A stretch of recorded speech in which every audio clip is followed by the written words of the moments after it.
சுற்றி தேயிலை மலைதான். ஊரு பேரு சோலன்ஸ்தான்.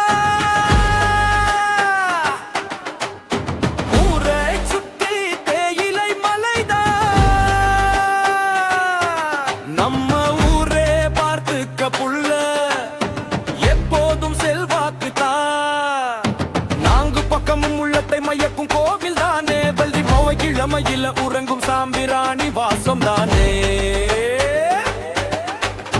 காவல்துறை தேவையில்லை, வைத்தியரும் தேவையில்லை, இது பச்சையம்மன் எல்லை தானே. மார்கழி